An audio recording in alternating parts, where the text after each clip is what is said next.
Good afternoon, everyone. Welcome to this latest in a series of Mercatus lunch lectures. We're absolutely delighted to welcome back Dr. Stephen Davies, who, as some of you will remember, gave an absolutely brilliant talk for us just a few months ago, which was on Western civilization and changing notions of identity. But today he's going to be talking about visions of history, ways of seeing the past. And for those, I think most of you know Steve, but for those of you who don't, I just want to run through his bio rather quickly because it's very well done and should serve as a great example for those of you who are thinking about how to write a good bio on your webpage. Dr. Davies attended the University of St. Andrews from 1972 to 1976. He read history and got a first and then went on to do his PhD at St. Andrews as well. And the topic that he chose for his dissertation was Scottish criminal justice before the abolition of private courts. He was teaching at Manchester Metropolitan University, where he was a senior lecturer, and his academic research interests include the history of crime and criminal justice, history of ideas and political thought, comparative economic history, and the history of private supply of public goods. But here's the really good stuff. He teaches, among other topics, courses on the history of crime and punishment in Britain, as well as the history of the devil, which I'd like to hear more about. So maybe you can come back and tell us a bit more about that, Steve, at some later date. He's published numerous books and articles on a variety of topics, and these include the Dictionary of Conservative and Libertarian Thought, which was edited with Nigel Ashford. I think Nigel's probably here somewhere. Hi. And he recently published Empiricism and History. And among other essays are two in another volume called The Voluntary City on the subjects of private provision of law enforcement and the use of markets and property to plan urban growth. Finally, he is not a supporter of Manchester United. Please join me in welcoming Dr. Stephen Davies.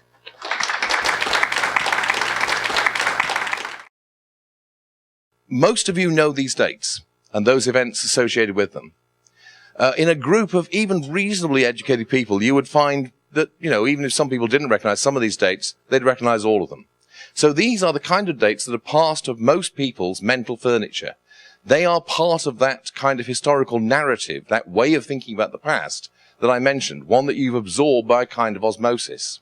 Now think about these dates. What do they have in common? What are they about? They're all about, essentially, power.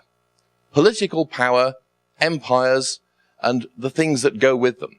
And the narrative that they're all important dates in is one about the growth of large empires and territorial states.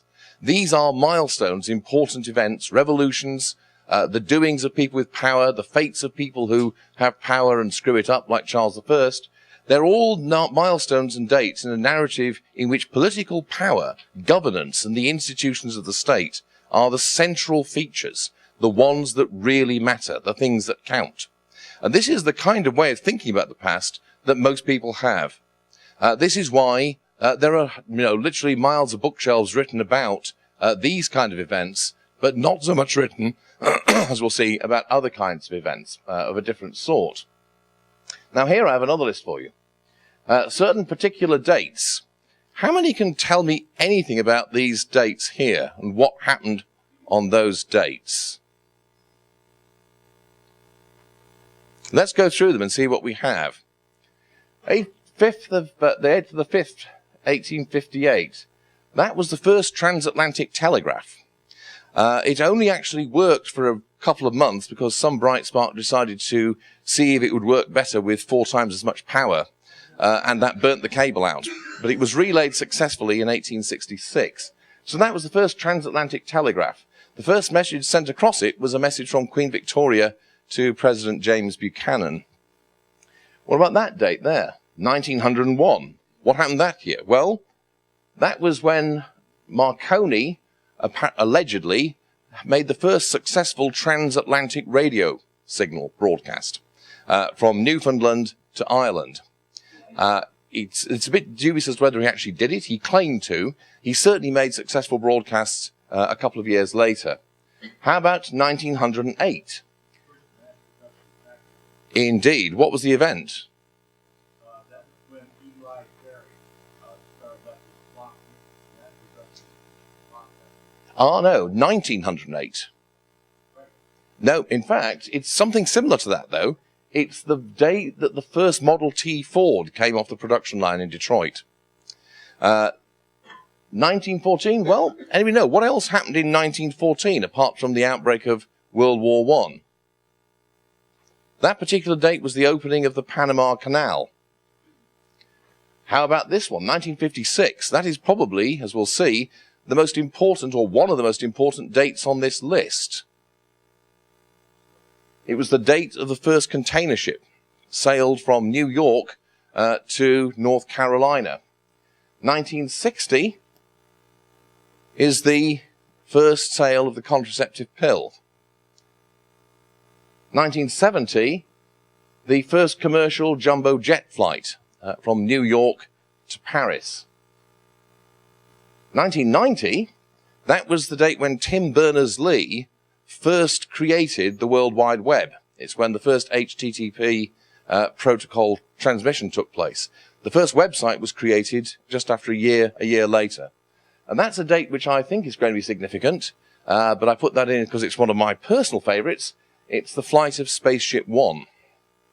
Now, a couple of things to say. First of all, none of you knew any of those dates, although you began to get an idea of what some of them might be as I went through them. These are dates that generally people don't know. They are not part of the high school curriculum.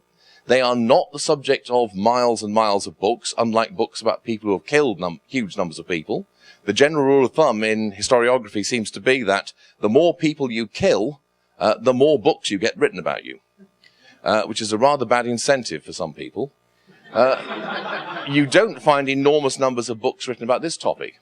But, and this is my point, my central argument is, firstly, that these dates here are just as significant as the dates in the first list, and in many ways they are more significant, because it is the events associated with those dates, these events here, that have done more, I would argue, to shape the world in which we live, the kind of lives we live, and the world we inhabit. Take, for example, the first on that list, the Telegraph. We hear a lot today about how the world is smaller, about how we've suddenly gone from a large world to one that's interconnected and very, very small. That's nothing compared to the impact of the telegraph. Just think about what that meant. Before the telegraph was invented, the fastest way you can send a message around the world was on the back of a galloping horse on land or on a ship by water. The quickest way you could get a message from Bristol to New York was on a ship, which would take about 10 days at the very, very least, normally 3 weeks or more, to get across the Atlantic, with a 1 in 4 chance of going down, by the way, for most of history before the 19th century. That's why you had to be pretty careful about which ship you went onto. Suddenly, it was possible to, just like that, send a message halfway around the planet. That made all kinds of things possible that were just unimaginable before. The creation, for example, of truly global empires which could be ruled from the center. The Indian Empire, the British Empire in India, that is, was only possible because of the invention of the telegraph.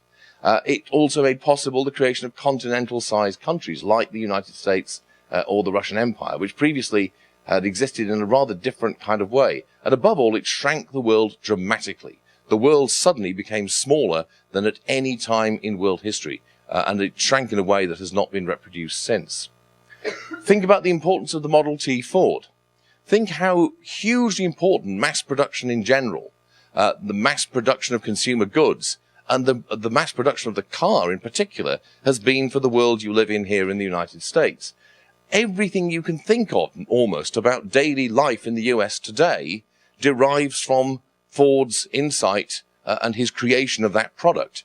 The layout of the landscape, the built environment, the way people live, the kind of work they do, the kind of personal relations they have. All of these were transformed by the advent of mass-produced cheap cars which ordinary people could have. It freed ordinary people from the tyranny of distance and gave them an enormous range of options and opportunities that had not existed before.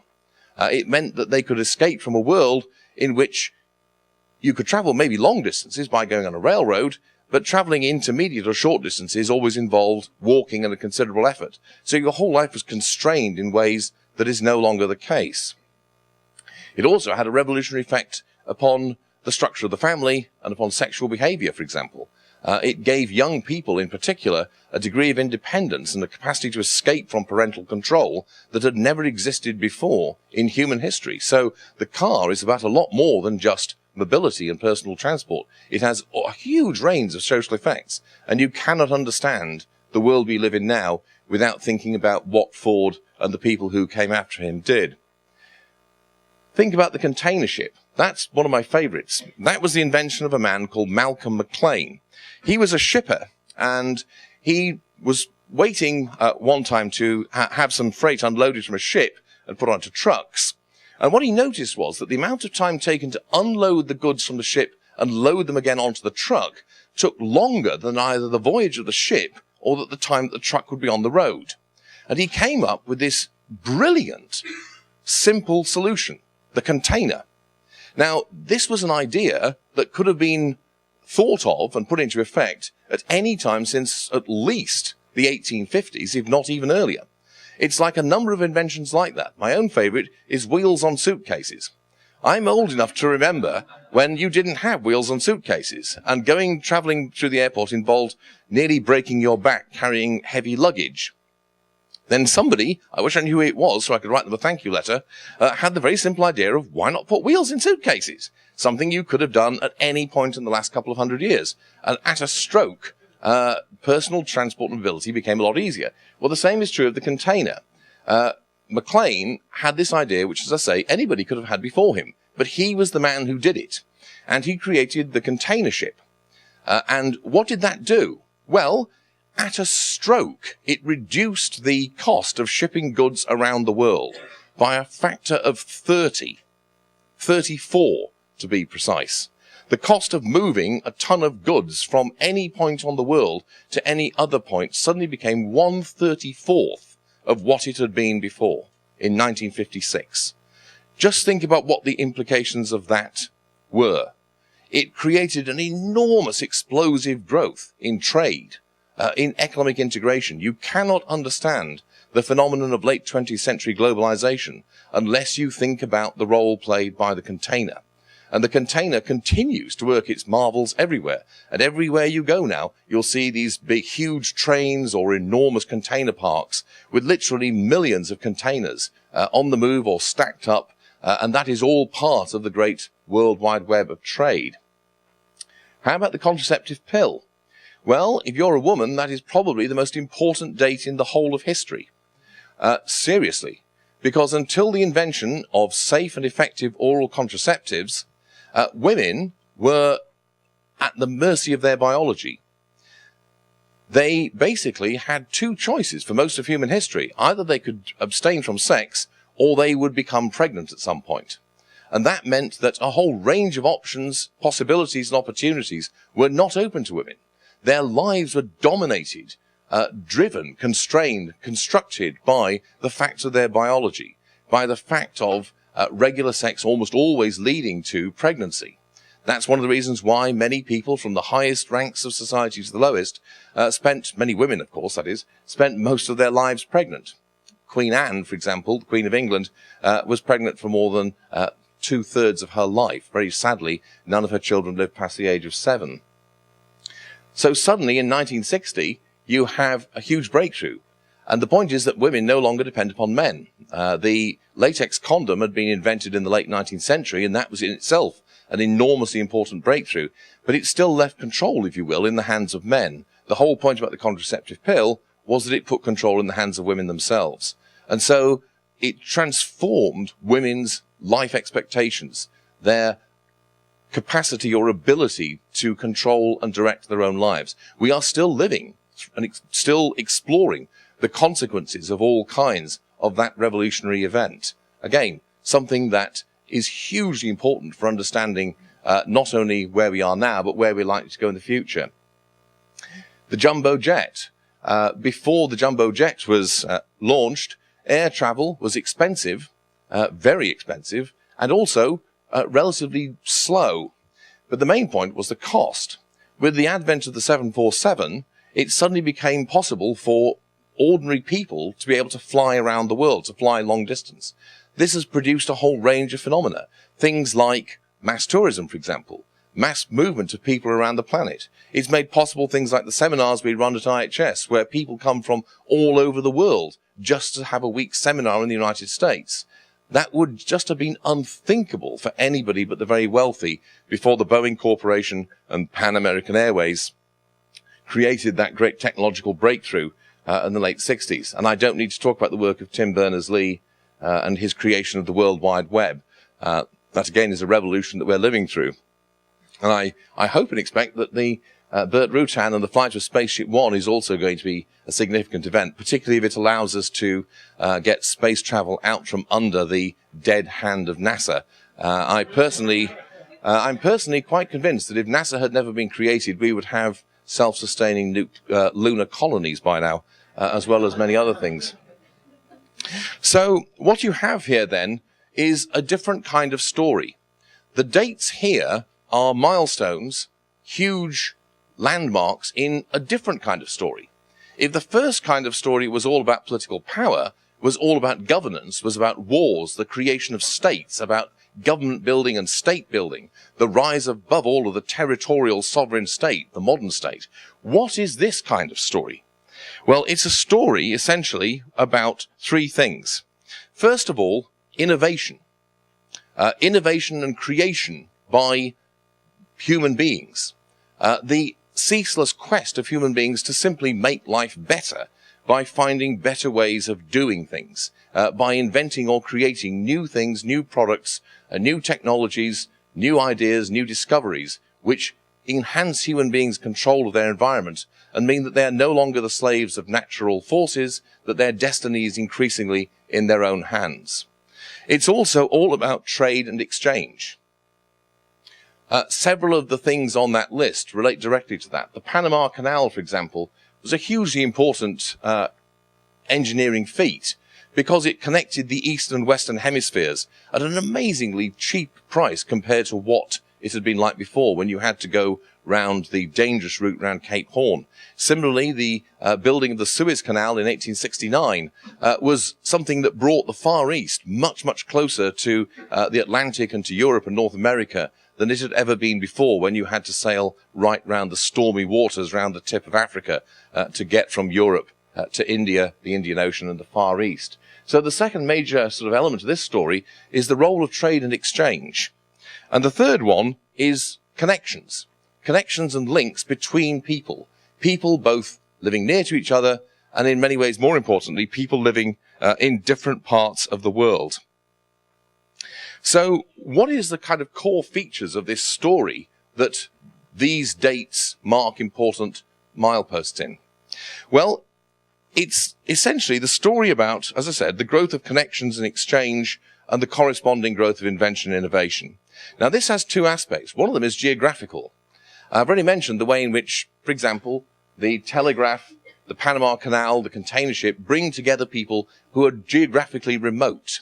The story here is the way in which gradually people who live in far-flung parts of the world become more and more closely connected with each other. The breakdown, if you will, of geographical self-sufficiency and isolation, and the creation of an ever more interconnected, globally linked world. The other thing is the growth of what you might call exchange as the basis of social relations and production. Commodification, as the Marxists call it in a pejorative sense. In other words, what you can see here is the growth of the process by which things which were formerly done in the non-monetized, non-exchange-based part of life are moved into the exchange-based part.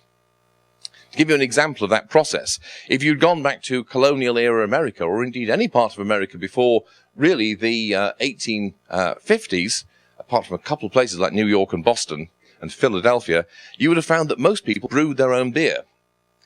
They didn't bother going to a pub or a brewer to get what was one of the necessities of life, of course. Seriously, you couldn't drink the water in many places, so you drank beer all the time. That's one of the reasons why people in the Middle Ages were perpetually drunk, because they would typically drink about 15, 16 pints of beer a day, because the alternative was to drink water, which was often very unsafe. So that was an area of life, in this case producing beer, which was not part of the world of commerce and exchange. It was not commodified, as the jargon has it. Now, of course, it is. Unless you drink it as a hobby, you don't brew your own beer. You buy it from somebody who specializes in that activity. And so that's what you might call the social aspect of this process. So as well as the geographical one, the way in which people gradually become more and more closely connected, there's also this other aspect of it, the way in which exchange relations become more and more predominant. And what that means is that social relations become much thicker, because it means quite simply that you deal with, you interact with far more people than you would do if you lived in a largely self-sufficient household. You are no longer living in a kind of isolated state, to the extent that human beings ever have done, it's fair to say. You are living in an increasingly interwoven society at the local level, and you interact with and interface with people constantly in very large numbers, particularly if you live in a city, which is linked to this. Now, this process then, this story, what is this process linked to? What kind of things are associated with it, which all of these kind of landmarks have a bearing on? Well, first of all, greater wealth. That's the most obvious mundane thing. As people become more connected, as trade works its magic, as the division of labor is developed, as people become more specialized, you get greater wealth. And greater wealth means greater comfort. It means people living longer. It means people living more full and varied lives. It's nothing that you should ever despise, a point I don't think I need to labour before this audience. But that's perhaps only the most obvious part of the process. What you also have is more individuality, more self-determination, a greater variety in possible life paths. Instead of living in a world where you basically, when you are born, are going to become a peasant, you live in a world where there's a far greater degree of options open for you. And above all, greater choice. Choice about whether to have children. Choice about where to live. Choice about what to do one night when you fancy going somewhere else and you don't have to face the prospect of a 12-mile walk to do it. In other words, a greater degree of self-determination in which people's sense of what they are, their identity, their being, if you will, is increasingly the product not of things over which they have no control, not of things which are given and fixed, but of their own choices and selections. That's another inevitable part or consequence of this kind of process. Greater social complexity, living in a world which is much more varied, much more diverse, living amongst many, many different kinds of people with different tastes, different aspirations, different beliefs, different ways of living. In contrast to the normal situation of many people, historically, most people who don't live in the cities of the world, which is 90% of the population, remember, who live in a world which is relatively homogeneous. There is some variety, obviously, but it's much, much less than the kind of variety that people experience today. There's a common notion that this kind of process that these dates mark, the process of the growth of trade and exchange, is one that leads to great uniformity, a world in which we all watch the same movies, we all go to McDonald's, and things of that sort. In fact, it's the opposite of that. While there may be a great number of shared experiences that many people participate in, there's also a far greater variety of experiences. And so you're living in a world which is much more variegated, much more diverse, much less homogeneous. And that means finally that you're living in a world that is much more socially heterogeneous, one in which also social status is far less fixed. What all of these things also are markers in is a story of greater social mobility, in which people undergo great changes in their life, in which the structure of society is liquid rather than fixed, as Zygmunt Bauman, who's a critic of this process, describes it. In other words, you're living in a world in which your social status, your rank, your position in society is fluid. It's no longer something where you're born into a certain kind of social position, and it's nothing short of a minor miracle if you don't, if you ever get out of it and don't stay in that for the whole of your life. Now, in this kind of narrative, I've given you some of the key dates. You might imagine, when does this start? This story that I'm telling you, the story of how human beings have become more interconnected and how their societies become more and more varied and flexible. When does this start? Well, it actually starts right back at the end of the last ice age. right back at with the first appearance of trade and exchange and tool making and technological innovation in the Upper Paleolithic. You can see it starting in places like the Middle East, where you have early trade between people who produce the gemstone lapis lazuli up in Anatolia and the people who produce seafood and other kind of goods down at the bottom end of the Tigris and the Euphrates, then subsequently trade up the Nile Valley and places like that. Gradually, over the centuries, you can see how trade appears in certain parts of the world and how those parts of the world gradually come into contact with each other, and you get the gradual growth of a world trade system and all that goes with it. However, this isn't a case of simply onwards and upwards. It isn't a case that there is a continuous, non-stop process of progress. That is not the case. There are also periods in history when things go, if you like, backwards. When you suddenly find that all the kind of processes I was describing, and the ones which these dates are significant for, go into reverse. Times when people become less connected. Their options shrink. Society becomes more rigid, more hierarchical. People's variety of experience goes down dramatically. There are a number of such periods. The 5th and the 6th centuries AD, for example, a major example of this, when you have the collapse of several of the world's major complex civilizations due to a variety of factors. You get a sudden collapse in long-distance trade across most of Eurasia and the Indian Oceans. And you get a sudden dramatic decline in both intellectual life and culture, the closing of the European mind, as one recent historian has called it, and a decline above all in the range of opportunities open to even the elite, never mind the mass of the population.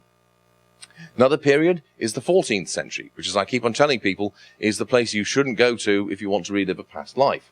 The 14th century is a time again when you have all these events from roughly 1320 through to 1450, a period of massive decline in population, widespread war and conflict, a huge decline in world trade, about a 40% decline, the late Angus Maddison estimated, a major decline in living standards across most of the world, generally a really bad time to be alive. Another episode in the late 17th through to the early 18th century, particularly in the central decades of the 17th century. And finally, the period between roughly 1914 and 1948, a period which sees again a catastrophic decline in world trade. To give you an idea of how big it was, it's only by the end of the 1960s that we get back to the level of world trade that we had in 1914 as a total world output. Now, what are all those periods associated with? Well, a number of things, interestingly. One of them is bad weather. They're almost all associated, with the significant exception of the last one, with periods of global cooling. Generally speaking, when the planet cools down, which it does dramatically in both the 6th century and the 14th and 15th and the 17th centuries, this is bad news, which should lead us to view current concerns in a slightly different way, perhaps. Episodes of global cooling, for obvious reasons, tend to correspond with periods when agriculture goes into decline, when human populations come under severe pressure.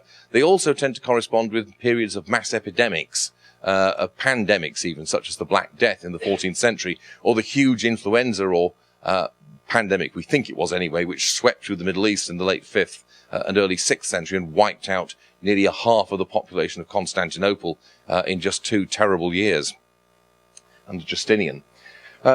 They're also associated with wars. Those periods I've mentioned are all periods when wars become more frequent and typically more devastating. You'll notice that 1648 was one of my first list of dates. That was, of course, the ending of what was the most terrible war fought in Europe before the 20th century, the 30 Years' War, which by the time it came to its end had reduced Germany's population by 25%, and some parts of Germany's population by 50 to 60%. So utterly terrible had been the devastation and the loss of life. That's the kind of event that you tend to get during the periods when the process you have here goes into reverse. There are also periods when you get the rise of what you might call political entrepreneurs. People like Genghis Khan, for example, and his successors, or Louis XIV of France, or many other figures of that kind, Hitler and Stalin in our own more recent past. People who, in fact, have lots of books written about them, because, as I said, the rule seems to be that the more people you kill, the more wars you fight, the more interesting the historians tend to find you. Now, what should we take from all this? What is the kind of message, if you will, that I want to take from those two lists and those two different stories, these two different ways of thinking about history. The first is that you should change the way you think about the world. You should realize that the world you live in has been created as much by, or in fact more by, entrepreneurs, workers, scientists, inventors, businessmen, as it has by statesmen, politicians, generals, kings, emperors, and the like. If you want to understand the world you live in, you need to know more about the history of great businesses, history of major entrepreneurs, the history of science, the history of intellectual life more generally, in fact, than you need to know about politics. In many ways, although I wouldn't say that politics is not autonomous, it clearly is, in many ways the politicians are working within the world that has been created and driven by the process you can see set out in these dates here. Someone like Alexander Graham Bell, James Clerk Maxwell, Tim Berners-Lee has probably had more influence on the world than any number of politicians, presidents, or heads of state, and has certainly touched the daily lives of millions of human beings and transformed them in all kinds of ways that politicians cannot even hope to come near to. So you need to think about the world you're living in a different way and to understand the story of how it came about in a different way. And what this means is that what you think is important in the present will change. If you think about the past in this way, what is the implications it has for the present? Well, it means that maybe you should not read the political sections of the newspapers or watch the political programs unless you have an interest in political gossip and the sort of equivalent to Worldwide Wrestling Federation in more ways than one. Maybe the important things to read about, the things you need to know about, are what's going on in the world of technology or startups, what is going on in the world of commerce and business.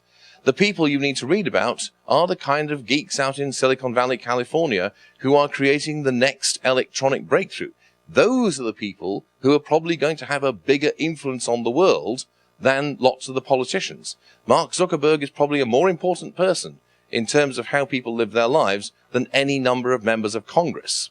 And he's just one of many contemporary examples. These days things get caught up. I mean, it's not many people can say they've actually had a movie made about them as early in their career as him. So what you think of as being significant, what you think of as being important news, will start to change. You will start to think that what really matters are the amount of trade going around the world, the degree to which people are moving around the world or connecting up with each other. Those are the sort of indicators you'll look for. If you see that people are becoming more connected, more integrated with each other in various ways, you'll feel pretty cheerful, at least I would. If, on the other hand, you see signs that this process is slowing down or going into reverse, then that's the time to start getting really worried, maybe even panicking, because all the evidence of history is that means nothing good is about to happen. And so you'll begin to realize that what you might think is important is perhaps not that important. Conversely, what is often ignored or taken for granted is in fact vastly more important. Also, what the people you regard as important will change. And above all, the people you regard as heroes may change. If you ask people in high school to list their heroes, in American high schools, any kind of high school, the most likely answer you'll get is that they will list major political figures. They will list past presidents, maybe leaders of mass political movements, things of that sort, all well and good, particularly if they choose what I would call good people, people who have fought for the cause of individual liberty and peace and prosperity. But the point is that they will not typically choose people like, say, Henry Ford, John D. Rockefeller, Thomas Edison, or Darwin, or Faraday, or Malcolm McLean. I'm prepared to say a bet that if you asked every high school child in the United States to name a hero of theirs, none of them would mention Malcolm McLean. But in terms of both vision and realizing that vision in the face of great odds and having a huge effect upon the world, he's a hero. And there are many, many examples like that. People who achieved the most enormous triumph and had a huge effect on the world in the face of adversity. What is not heroic about that? Let me give you a quick example of that. In India, for example, you have a large company called Tata. I'm sure many of you have heard of it. Tata is one of India's largest conglomerates. It was founded at the end of the 19th century by two guys, a fellow called Jamsetji Tata and his son Dorabji. Their great vision was to have a domestic steel industry in India. Dorabji Tata went to London and tried to raise money to build a steel mill in India on the London Stock Exchange and the securities market. Partly because the British government didn't want this, he had absolutely no chance, no success at all. So what did he do? He went back to India and he raised several millions of rupees, huge amounts of money, through subscription by selling shares essentially to ordinary Indians, often very poor Indians, who could only subscribe maybe not even a rupee, just a few annas, there are 100 annas in a rupee, through a network of basically salesmen going around knocking on people's doors and raising money. And by doing that, he was able to raise the money he needed, he built that steelworks, and Tata now owns the British Steel Corporation, which is a wonderful turnaround. Now that is a heroic story. That's a story of indomitable courage in the face of enormous odds. And it's a story also about a hero whose legacy is not a lot of big monuments and statues or a lot of gravestones in graveyards, which is the case of many of the so-called political heroes, but rather wealth, a great city which he built in eastern India, and an enormous contribution to the well-being of millions of people. So your idea of who is admirable, who is heroic, what kind of human life is exemplary and needs to be followed will change if you adopt this different kind of story. And you'll maybe start to think about holding up other kind of models for young people to follow. And finally, what will happen is, I think, that your vision of the future will change. Because the point about this story is that it's a story of optimism and of hope. If you look at that first list, then you are led, I think, to the conclusion, as somebody once said, that history is just one damn thing after another. With the emphasis on the damned, really, because what you're talking about is one series of long, sad stories. Somebody else said, history is nothing but the story of the follies and foolishness of mankind. And you can certainly believe that if you go back to that list and you think of the kind of events that are captured in that list. If, on the other hand, you think about this list, you think about the story here, what you're dealing with is a story of gradual, not continuous, but ultimately successful human improvement and betterment. A story in which gradually the world is getting better. And that's why whenever people ask me, what period of history would you like to live in? My answer is always the future. Because I know, and I am confident thinking this way, that the future is going to be better than the past. And that's a way of thinking about the world, which amongst other things, and all the evidence, is going to make you live longer and be a happier person. And at that point, I'll stop.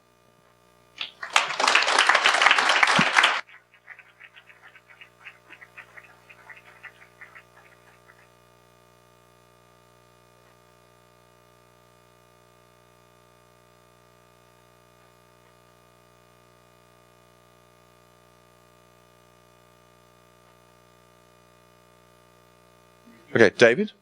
Yeah. I'll repeat the question, yeah.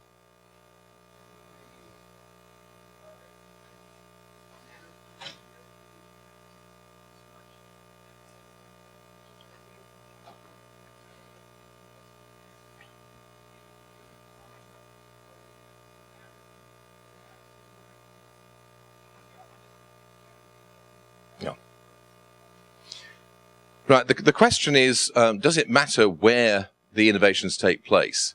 Or should we be optimistic about human progress no matter where the innovation is happening, which part of the world happens to be particularly entrepreneurial? The answer is it doesn't matter at all. It does not matter where the inventions are made, where the breakthroughs are made, where the new discoveries happen, because all the evidence of history is that they will spread.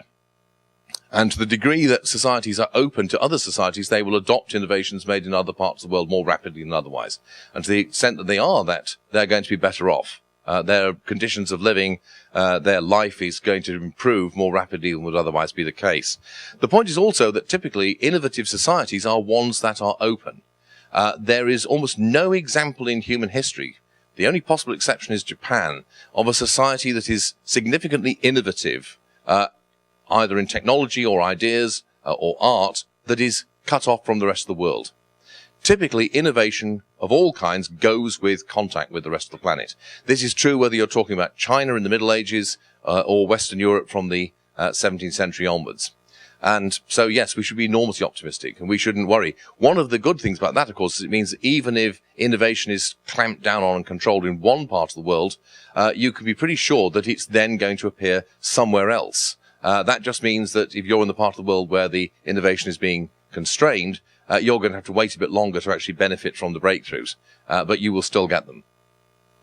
Yeah, Isaac? You mentioned correlation between different periods of like relative decline with some of these nasty political events. Yeah. You see, you kind of alluded to maybe if there was any causation, it being that there was periods of decline which sort of create the opportunity for political entrepreneurs to come and do terrible things. Do you see that being the case, or do you see it being the case that changes in political systems create these declining states, or both? It's both. I think what you have is a positive feedback loop. I do tend to think that the initiatory factor is typically, historically, some kind of natural phenomenon. Usually, as I say, global cooling or pandemics of one kind or another. And then, as you say, people take advantage of it, but that in turn feeds back into the process that's already underway of a decline in trade and integration. I don't want to say, though, that it's entirely like that. I don't want to make the argument, because I don't believe it, that politics is ultimately an epiphenomenon. Politics is autonomous as a human activity, unfortunately. There are people who can do a huge amount of damage, even when otherwise things are all going in the right direction. However, I would say that the damage that even really bad guys can do tends to be limited if the general trend around them is in the right direction. So it's when that general trend comes under check, if you will, due to things like natural phenomena very often, that you find that the process slows down sufficiently so that people like despotic rulers and tyrants can have a bigger effect than otherwise might be the case. Yes? Tremendous talk. Thank you very much, Gordon. One of the most enduring mysteries in the study of history and economics is actually talking about steps or paradigms presented here. And yet we know it to be true. We can prove it. And we've got metrics to show that it's true inside one set of things are getting better all the time. Yeah. Yet, why is this thing? Whether it's history, the social sciences, developmental economics, this narrative not only does not sell, but is completely, utterly rejected by so many in the academy. And then second, on that question of metrics, is there a way for us to do a better job of taking a picture of progress and innovation? Well, sorry, the question is, why is it that this story here is not more widely accepted? I suppose one way of putting this is what Greg Easterbrook called the paradox of progress, which is that while by every objective metric we have, things are getting better and better all the time, most people think that things are getting worse. So why is this? And that's a very good question. There are a number of, I think, possible reasons for this.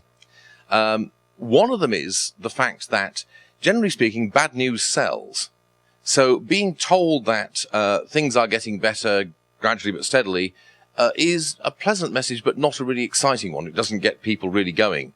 Being told that things are in a desperate state and the world is about to end is somehow more interesting, exciting. Not least because it typically makes your own generation historically very significant in a unique way. If you're told the world, if you notice, prophets all who say the world is about to end always say that it's about to end within 30 years.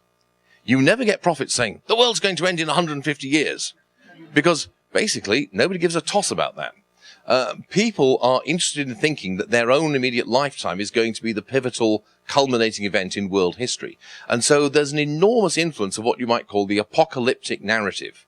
The idea that we're living in the end times, that things have never been worse and they're about to go completely, as we say in Britain, pear-shaped.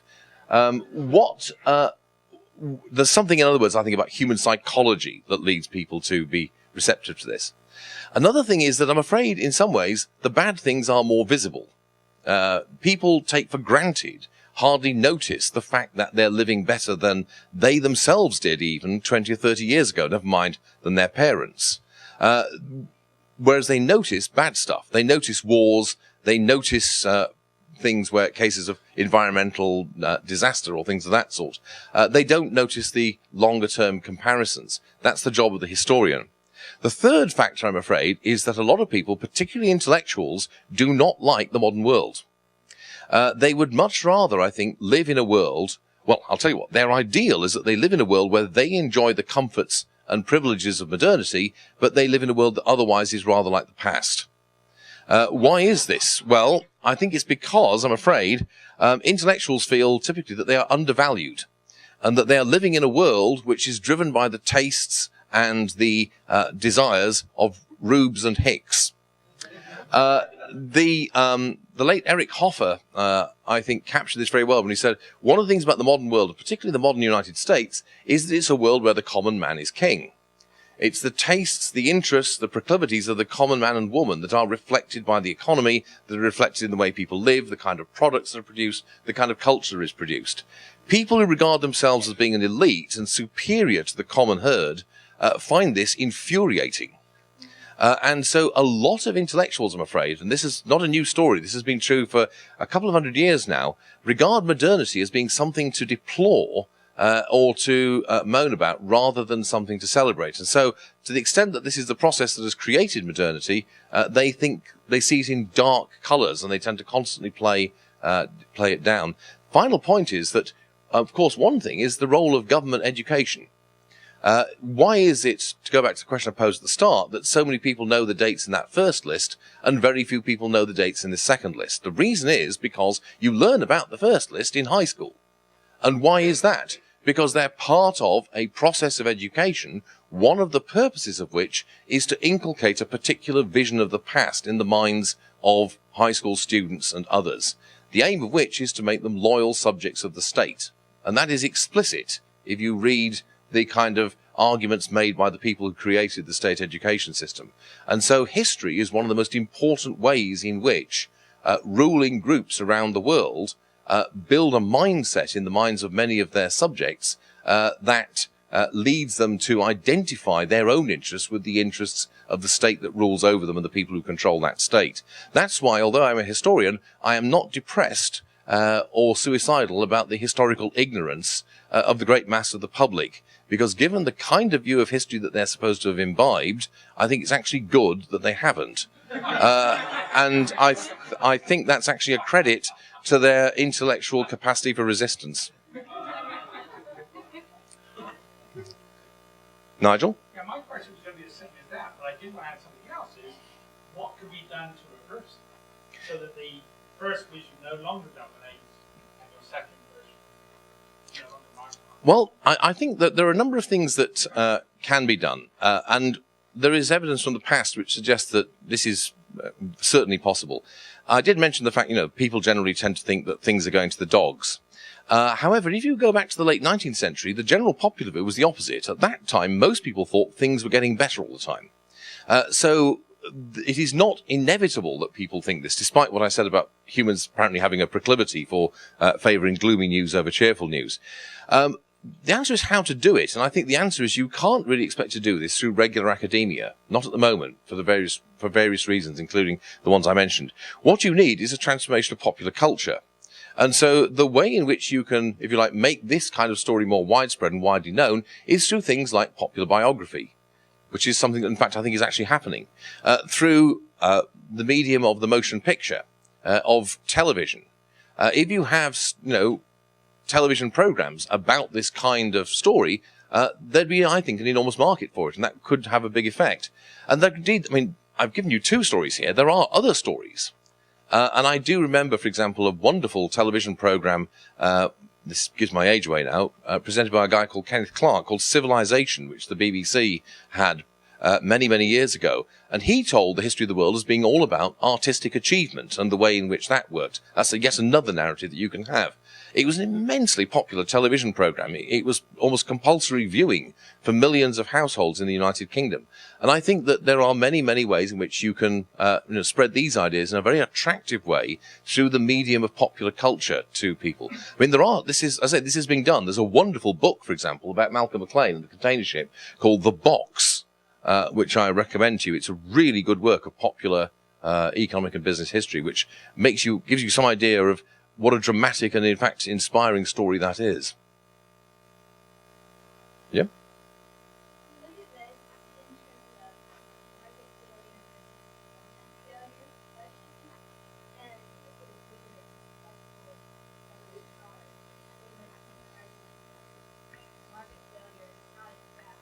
Mhm.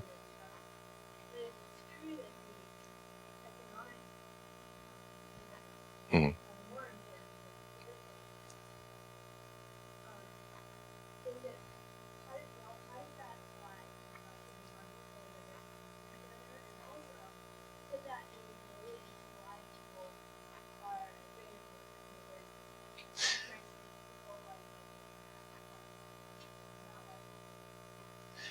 No, I don't think that's the reason why they're. Sorry, I'll repeat the question. The question is, how does this story relate to the sort of other narrative of government failure versus market failure? And is perhaps the reason why people, for example, fear the World Wide Web, the fear of what might happen if it crashed? To answer that second minor point very quickly, no, it's not. I mean, the reason that people give why they don't like the world that Tim Berners-Lee has created with the World Wide Web is because they think it is producing, again, mass vulgarity, it's making people socially isolated, all the kind of standard complaints that you get against this process from people from the year dot. There is nothing new under the sun in many ways. If you look at the complaints that people make about trade, commerce, innovation, from the time of the ancient Greek onwards, they always have the same litany of complaints. And that is that what this does is to make people selfish, introverted, antisocial, greedy, and they become selfish townies rather than other people loving peasants, which is actually about as far from the truth as it's possible to get. But there you go. So that's the thing. That's not the reason why they don't like it. Well, the thing about this is this. The underlying narrative here is not so much a case of government failure versus market failure or market success versus government failure. It's rather the contrast between different ways that human beings can relate to each other and how these play out over time. One of them is a way of relating to each other which is ultimately based upon power, in which some people have power over other people and can tell them what to do. And this kind of power relationship is then expressed in both the institutions of governance, which include organized religion and many other things other than the state, purely defined, and also practices, above all war, but also many other kinds of things. The kind of things that governments get up to, building large public monuments, for example, or all this other kind of range of things that governments and rulers have got up to throughout history. So in other words, you have power relations and the way they play out in society. On the other hand, you have what are essentially voluntary relations based on trade and exchange for mutual benefit, and the kind of effect that these have on human society and the way in which they work. Now, the argument is that you can't have one without the other. There is a serious argument that you need the power relations and the institutions that they are embodied in, such as governments, in order to be able to have the voluntary exchange relationships. That's the big question, if you will. And there is a more sort of detailed argument that the kind of process that I've put dates up for here, the kind of advent of modernity and all these innovations, is actually only made possible or deliberately encouraged by the use of political power. And that's an important argument. There is an element of truth in that, in fact, in the sense that I think this whole process has been accelerated at certain times by people with power who've used power to make things happen more rapidly than they otherwise might have done. However, I don't see that that's the kind of contrast, and it ultimately comes down to the question of whether you are a power junkie or whether you're an exchange junkie. And quite definitely I'm in the second category. The other thing also more generally about government failure is, I think what you can learn from history is that the real problem is not so much government failure, it's government success. I went to a presentation at the Reason Foundation here in DC about 9-10 months ago, and it was called "If We Can Put a Man on the Moon, ... And the idea was, well, okay, you have the Apollo project, an enormously successful sort of mobilization of resources by government, hugely different complex project, had to integrate lots of different activities. Government managed to do it. Kennedy set the target and it was achieved.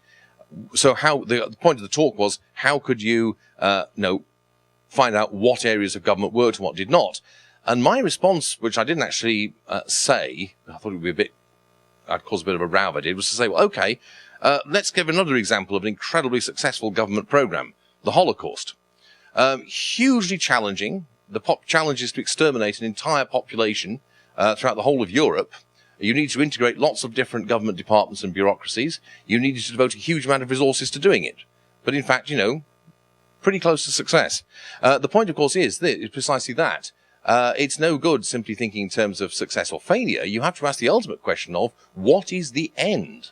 And if the end is bad in some way, then you don't want success.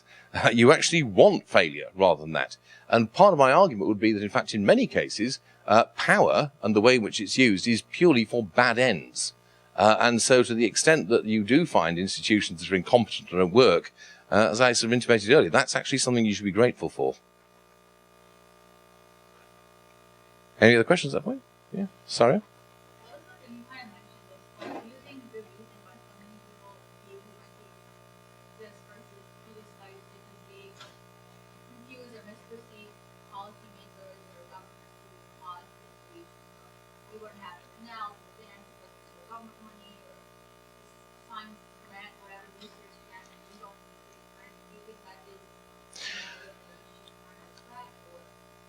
To some extent, although I don't think actually that most people think that government actually causes innovation. I think there may be occasions where that is thought to be the case, but not very often. I think most people believe, for instance, that space travel would not have occurred without government involvement. That's a very common notion. And it's generally thought that what you might call really high tech could only happen with government innovation. But I don't think most people are concerned with that. The real underlying notion is the idea that politics is important and these kind of things are not. Because politics is about what? It's about power and killing people, basically, in large numbers. Whereas this is about everyday mundane things like having more physical comfort. And the kind of underlying value judgment is the idea that that is somehow less important. And when you think about it, that's something very revealing. Because to assume that everyday life, the way people live, and making that everyday life better is less important, matters less. When you think about that, that's bonkers, basically. But that, I think, is the underlying assumption. Yeah, Matt, you had a question? Well, you actually just touched on it a little bit. I was going to ask what you think of the say innovations coming from the public sector. So I haven't read it. I'm currently reading a book out. There's a lot of like innovations in the public sector. Yep, yep. This is, you can't deny that some things have come about through public sector action. The question is whether or not they would have come about otherwise. That's a critical thing. The argument is not whether or not governments can bring about innovation, or political power can bring about innovation. The question is, have things happened that we can definitely say would not have happened had it not been for that? Now, that's where the question becomes more tricky. Now, there are many cases of this. The container ship is one of them, actually. Arguably, the idea of the container is actually invented originally by the US Navy with the need to supply US troops at the other end of the Pacific during World War II. And Admiral Raymond Spruance invents the ship train idea, which is the idea of a continuous flow of ships across the Pacific. And they did come up with certain ways of bundling up packaging the cargoes that they had. However, they didn't make the crucial step onto the actual container. Now, the question is, would that have happened anyway? I suspect it would have happened sooner or later. That's an example of innovation, the motive for which is straightforward profit maximization. And so that kind of innovation, I think, would probably have happened in any event. I find it hard to think of innovations that would have only come about because of government action. What I think you can say, and you have to admit this, is that certain innovations happen more rapidly than they would otherwise have done because of government action.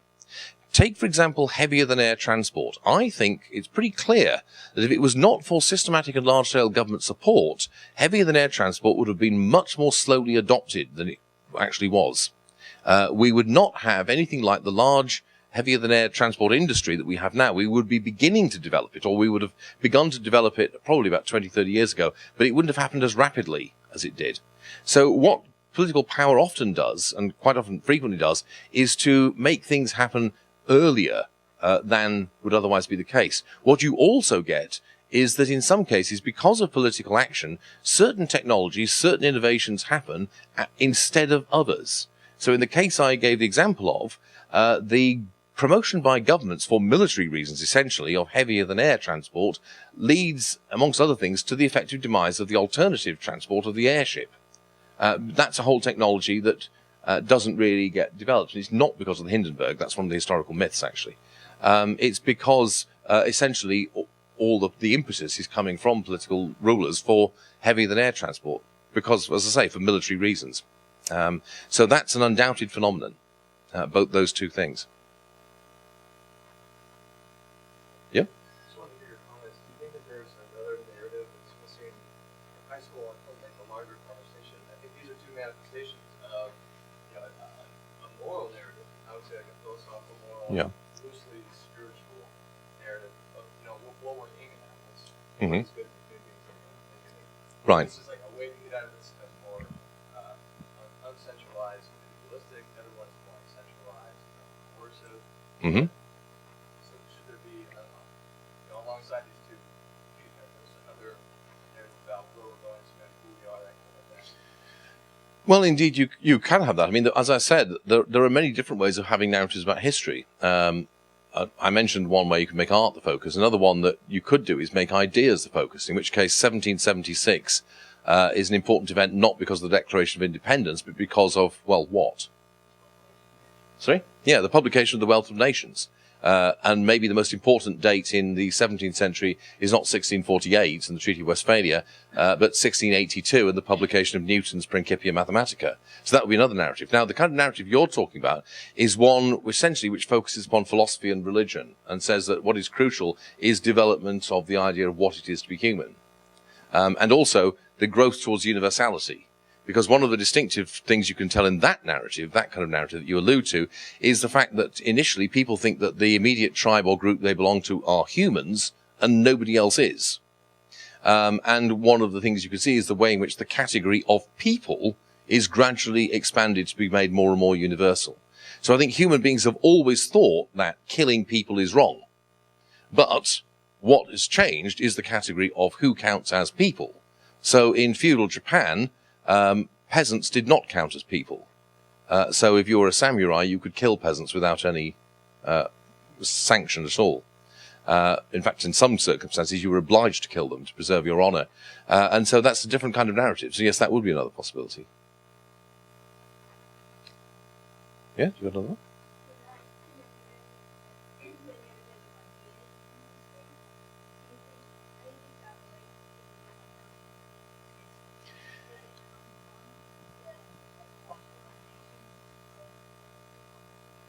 It relates to it very closely, actually, is my answer, in two ways.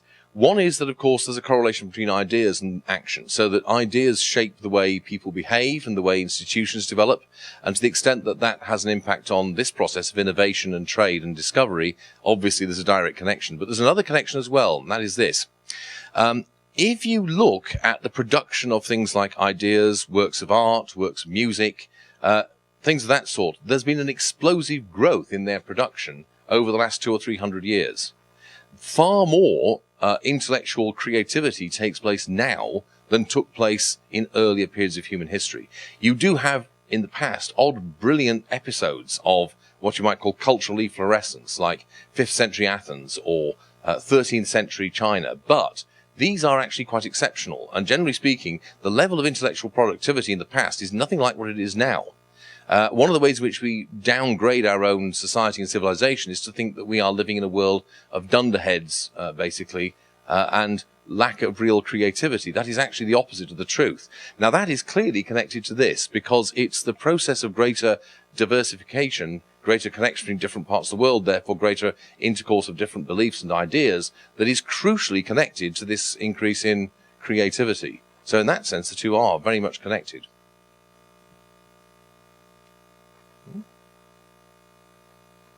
Okay, so stop then. Thank you very much for your attention.